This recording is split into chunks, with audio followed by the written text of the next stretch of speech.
তুফান টিজারে কাঁপছে নেট দুনিয়া।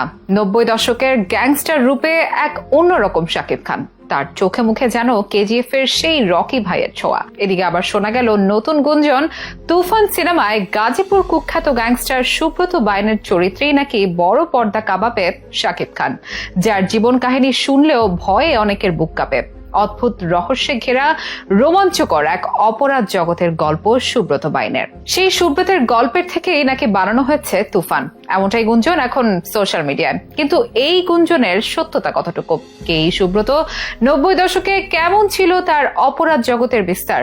তুফানে ঠিক কতটা ভয়াবহ হতে যাচ্ছে শাকিবের চরিত্র, জানাবো বিস্তারিত আয়োজনে। মঙ্গলবার বিকেলে বাংলার আকাশে বাতাসে আঘাত এনেছে শাকিব খানের তুফানি ঝড়। প্রকাশ্যে এসেছে তুফানের টিজার, জানিয়ে হইচই এখন নেট দুনিয়ায়। দুর্দান্ত লুক আর চমৎকার অ্যাকশনে মুগ্ধ করলেন ঢাকাই সিনেমার সুপারস্টার। গডফাদার রূপে ভয়ঙ্কর শাকিব বাংলা সিনেমার ইতিহাসে যেন বদলে দেবে তুফান। যে সিনেমাকে তুলনা করা হচ্ছে ইয়াশের কেজিএফ এর সাথে, বলা হচ্ছে বাংলার রকি ভাই আমাদের শাকিব। অনেকে আবার বলছেন এই যেন অ্যানিমেলের রণবীর কাপুর। তবে বাংলা সিনেমায় এমন দুর্ধর্ষ টিজার আর শাকিবের এমন ভয়ঙ্কর লুক আগে কেউ দেখেনি। এদিকে আগে জানা গিয়েছিল তুফানে গ্যাংস্টার চরিত্রে দেখা যাবে শাকিবকে। নির্মাতা রায়হান রাফি আগে একবার বলেছিলেন তুফানের মতো সিনেমা বাংলাদেশে আগে কখনো হয়নি, এটি একটি অ্যাকশন ফিল্ম, একজন গডফাদারের গল্প। সুপারস্টারকে নিয়ে গ্যাংস্টার ছবি বানানোর ইচ্ছা ছিল আমার, যেমন কেজিএফ, পুষ্পার মতো সিনেমা। বাংলাদেশে গ্যাংস্টার সিনেমা বানানোর মতো একজনই আছে, তিনি শাকিব খান। আর সে কারণে তাকে নিয়ে এই সিনেমার কাজ করা। রাফির কথা মতো টিজারের চোখে পড়লো ভয়াবহ এক শাকিবকে। এদিকে নতুন গুঞ্জন, 90 দশকের কুখ্যাত গ্যাংস্টার সুব্রত বাইনের চরিত্রে থাকবে শাকিব। অনলাইনে অনেক জায়গাতে ভেসে বেড়াচ্ছে এমন খবর। অনেকে সুব্রতর ব্যাপারে খোঁজ করাও শুরু করেছেন, কেমন ছিল তার জীবনে। জানা যায় 1991 খ্রিস্টাব্দে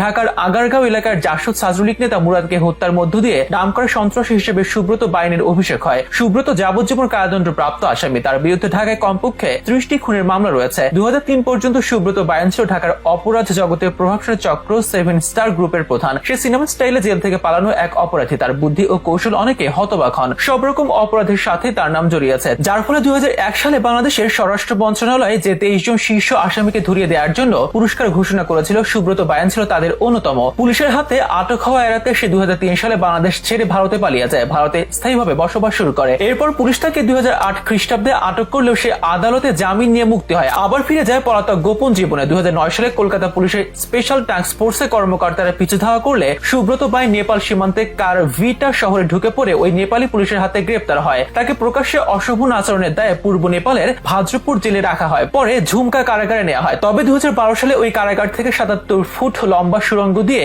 অন্যান্য 10 জন কারাবন্দীর সঙ্গে সুব্রত বাইন পালিয়ে যায়। এমনই দারুণ এক রহস্য রোমাঞ্চে ভরপুর তার জীবন। সুড়ঙ্গ কেটে পালিয়েছিলেন তিনি। এদিকে রাফির সর্বশেষ কাদো সুড়ঙ্গ। এদিকে সুব্রত ছিল গাজীপুরের, রাফিও তার জীবনের অধিকাংশ সময় সেখানে অতিবাহিত করেছেন। তাছাড়া টিজারেও শাকিবের লুকে অনেকে সুব্রত বাইনের গল্প ও লুকের ছায়া খুঁজে পেয়েছেন। তাই অনেকের ধারণা সুব্রত বাইনের অপরাধ জগতের গল্পই নির্মিত হয়েছে তুফান। যদিও সত্যতা বোঝা যাবে সিনেমা মুক্তির পরে। যৌথ প্রযোজনায় নির্মিতব্য ছবিটির শুটিং চলছে গত মাস থেকে। প্রথম দফায় ভারতে হয়েছে শুটিং। আদ্যপান্ত হাই ভোল্টেজ অ্যাকশন ঘরানার ছবি হতে যাচ্ছে তুফান, যেখানে থাকছে দুই বাংলার নাম করা সব তারকা। টিজার দিয়ে অনলাইন কাঁপানোর পর এবার ছবি দিয়ে সিনেমা হল কাঁপানোর পালা। ঈদুল আজহায় মুক্তি পাবে এই সিনেমা।